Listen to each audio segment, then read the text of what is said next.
here it is, my Ruger Mark 1, beautiful firearm. Like I said before, I have actually replaced the original slide with a Packlight 22 LR Tactical Solutions 4.5-inch barrel. Okay, and it's got the iron sights so that I can actually adjust these and so that I can shoot without the use of a red dot. Okay, so let's take a quick overview of it. And so we will make this firearm safe. So the first thing I'm going to do is to remove the magazine. I'm going to remove this magazine. By the way, magazines for the Mark 1 hold 9 rounds. Several people have tried to argue with me, and I've told them, here, go ahead and load your 10th round, and no, it does not work. So it doesn't have a bolt stop, so I have to leave it just like this.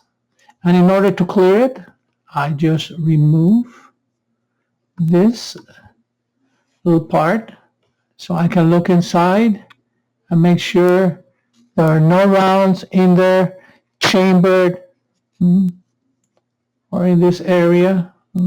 Everything is clear. Cock it a couple of times. Okay. All right.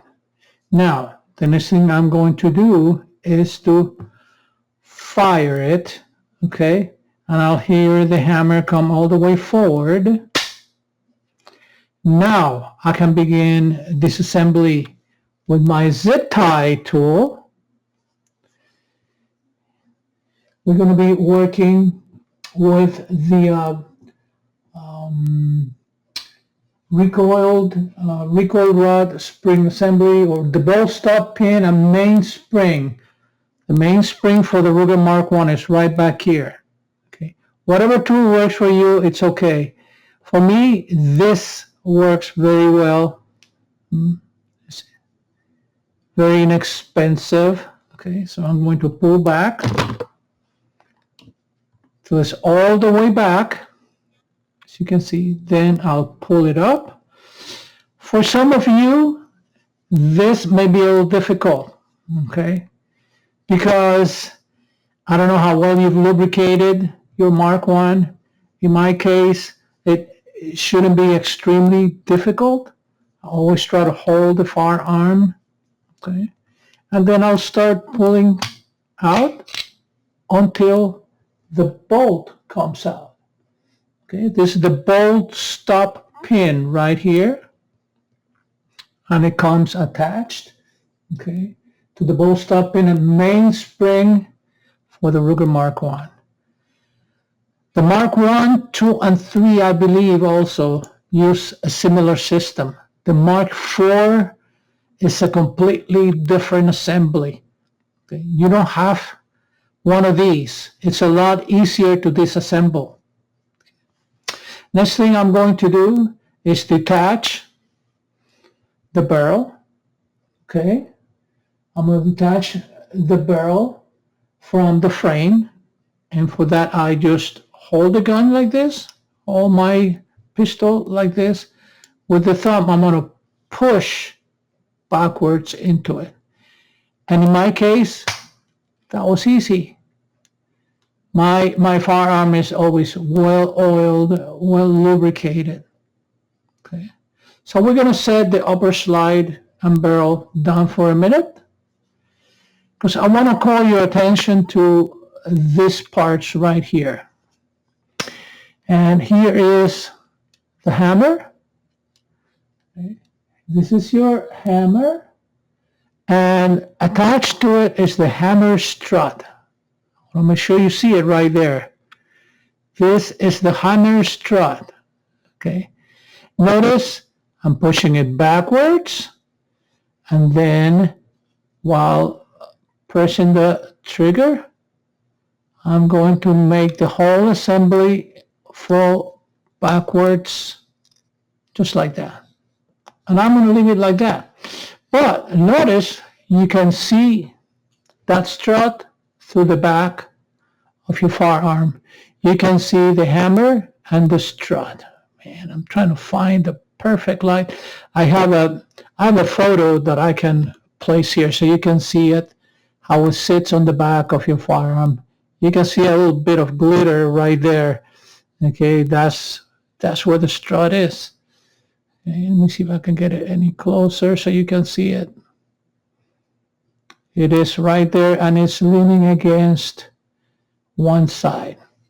Okay. So let's just put this apart. Let's set this aside for now. Now, what am I going to bring out? The bolt. Here comes the bolt. And notice my firearm is fairly clean at this point in time. Okay, pretty darn clean. Okay, so the recoil rod spring assembly is this right here. And we're going to see in a couple of minutes how we can actually clean this just to make sure the whole assembly is working well, how to remove it. It really isn't that difficult to remove this. Right there it is. And you can inspect it just to make sure the spring is nice and tight. This is the entire assembly. And you'll see how easy it's going to be in order to put it back.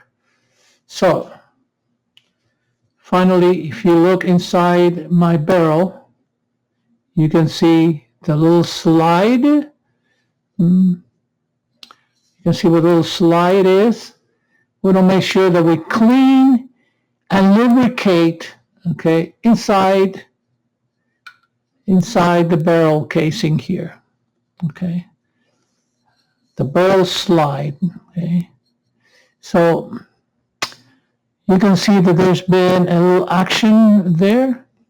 You can see right there where metals come in contact with metal. Okay.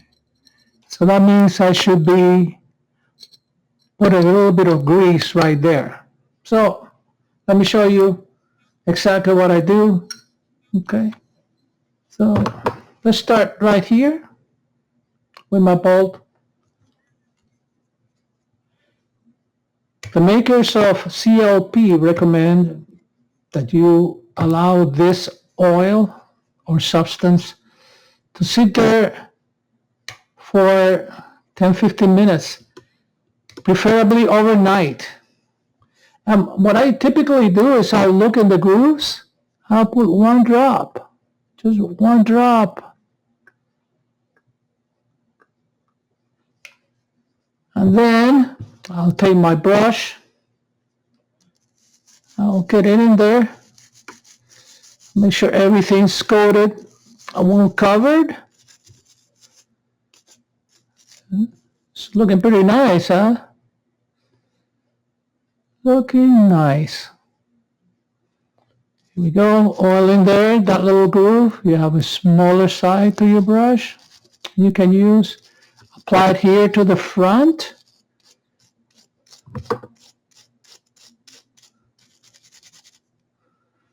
And then the tracks along the other side, I can do the same. I can apply generously.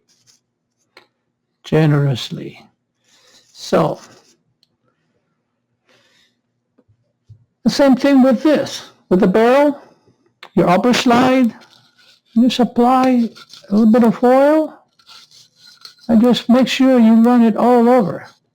Let's do a little test here.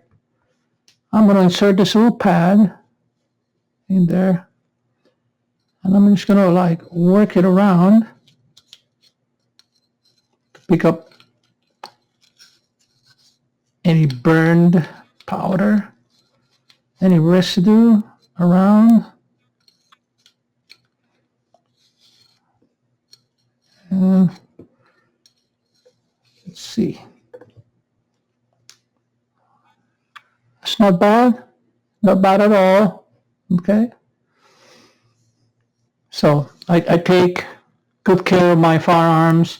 I've known some people who brag that they don't clean theirs, that their firearm likes being fired and being dirty. Well, good luck with that assertion. Good luck with that theory. I'll just disagree with you. Okay, that's not how things work. Okay, so the more often you clean your firearm, the better I believe you'll be. I take excellent care of my firearms. Okay, so at this point in time, why don't we try to put this together again? Okay, so first thing I'm going to do is to make sure, okay, that the hammer is all the way back. I'm going to replace the upper slide and push it into place. I'm going to put the recoil rod spring assembly back where it belongs. Look how easy it goes in and back down. And those marks you saw, those marks came from here, right? The action of it going back and forth inside the chamber. So I'm going to put this back in. So far, so good. Now, here comes the interesting part. This is where we turn our firearm upside down. And we're going to take a look at the hammer. Right now, if we look inside, we can see that the hammer is back. So what we're going to do is to pull the trigger, and with a little help, just a little help, push it all the way forward. Push it all the way forward. Now, what's important is that at this point in time, the hammer has to be forward and the strut has to be back, laying down. And I'm providing you with a photo so you can see the strut a lot better than we can with the camera. You can see it, you can barely see it there. That little strut there is back. It's just resting back, and that's where we want it to stay, okay, until we're done replacing, okay, the mainspring, the bolt assembly, the bolt stop pin and mainspring, okay, for the Ruger Mark I. So this is not very complicated, but it can be sometimes. Notice I've greased this enough so it should slide down easy. Okay. And what we want to make sure is that this hook right here, this little hook, is pointing inside, toward the inside of the pistol. Okay. So it catches. Right? So watch what I do. Watch what I do. I'm going to grab the little rod, okay, and I'm going to place it here with the hook inside the pistol. Notice the hook's inside, the rod's right here, and it's going to go right there. Okay, and then look, just a little bit of pressure, and it's all the way in, all the way in. Then we take the pistol, turn it up, and as it's turned up, we bring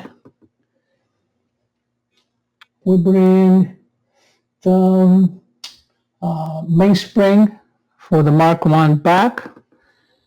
We push forward, and then let's make sure.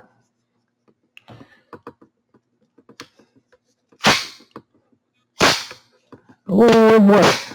Oh, it worked. All right. Completely reassembled. Okay, we've done a little bit of maintenance, preventive maintenance, oiled it, okay, and now it's fully functional. Okay, I sincerely hope that you enjoy this video. Right, I hope you find it useful. All right, have a great day, and thank you for watching.